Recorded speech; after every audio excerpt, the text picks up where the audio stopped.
Active knowledge making is certainly a goal for all educators. And I think we all know and understand very clearly that producing knowledge, of course, is much more powerful than only consuming it. And this is in all domains. And being a producer brings different kinds of rewards than simply being a consumer. And this is particularly in learning. So to continue with the theme of the difference that digital ecologies are making, what is it that the digital ecologies allow us or afford us in terms of being producers of knowledge? Certainly when you're in the cloud space or working online, you are required to be, the tools and the framework itself requires a much more active engagement with the areas that you're interested in, searching, looking up, engaging, exchanging information, whether it's on a blog or in an email or even in any kind of way. You're required not just to take something in, but there's the affordance of connecting, and it is something that we all take up. It also allows, in this space, when we're working within the digital ecology space, that anyone who's in that space can bring something to the learning experience, bring something to the table, as we say. No one is left out. The possibility of doing that is there for you at the same time without interrupting or annoying anybody else.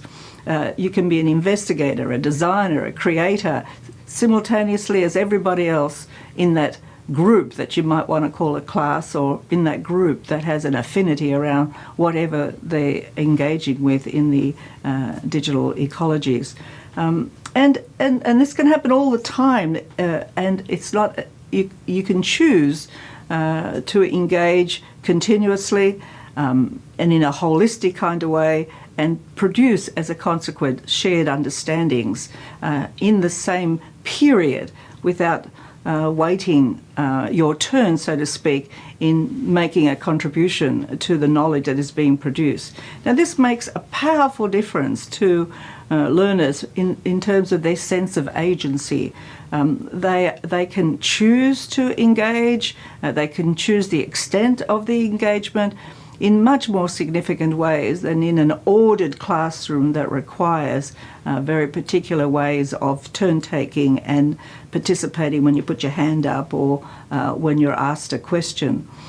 So it does create the conditions not only of declaring what you've known or the answer that the teacher wants, but the possibility of contributing and building different kinds of answers and engaging with others around the strength and validity of those answers, and to produce what's genuinely useful for you in terms of the kind of interaction that you want to contribute. The second of our 7 affordances I call active meaning making. So let me characterise the textbook as opposed to active meaning making. So let's say we're a group of kids and we're in the classroom, and the teacher has got us to do something on volcanoes. I'm taking a simple, somewhat jokey example to explain what I'm talking about. And what the teacher says is, okay, turn to chapter 7. Chapter 7 is about volcanoes, and read chapter 7, and it lays out little bit by little bit, all the key concepts, give some examples, and then, by the way, at the end of the term, we're going to do a volcanoes test to see what you've remembered. So this positions the student really as a knowledge consumer, which is they're being told about volcanoes and they're going to have to remember it. So that's the mode of the classical textbook and a classic curriculum kind of move. All right, active knowledge making, this is the difference. We say to the students, okay, you're going to do a volcanoes project and you're going to write a report about what volcanoes are. It might be a geographical report, which is thinking about landforms and features, physical geography, or it might be a science report where we're talking about the Earth's crust and the way in which these landforms are created from a geological point of view. So here we've got a kind of a different set of a setup where we're positioning the student to develop knowledge, find knowledge about volcanoes. Now, in fact, in the conventional classroom, the problem was you needed the book about volcanoes because you could just afford this textbook, because it also had a section about rivers and a section about whatever else the textbook was doing, and this was an object which was affordable and which synthesised the world, because the rest of the world from the classroom the rest of the world of knowledge was not that accessible. But here we are today, where if the kids are online on the web, they can look up any number of sources. There's a pile of information on the web about volcanoes, and a pile of information just immediately accessible.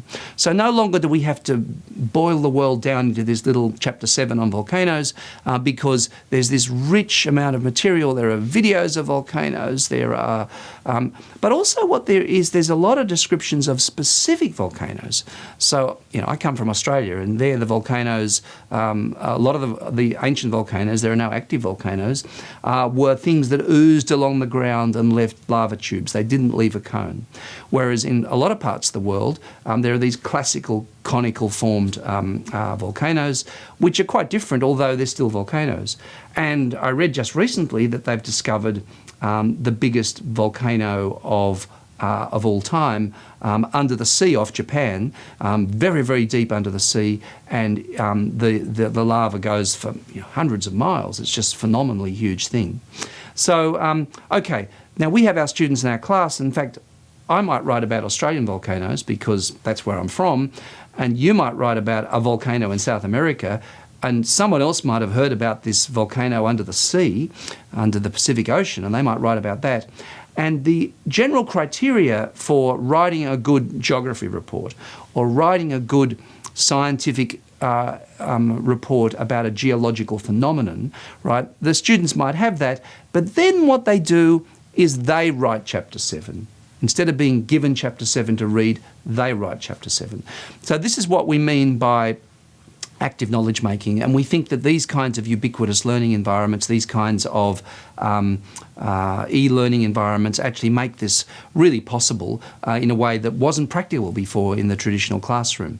Now, we might call this, for me, this is a shift from learning as content transmission, okay?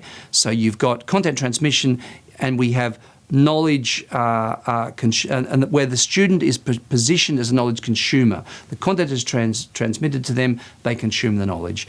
To what I would call an environment where learners are knowledge producers, and I would call this participatory learning. You're actually participating in the process of knowledge production.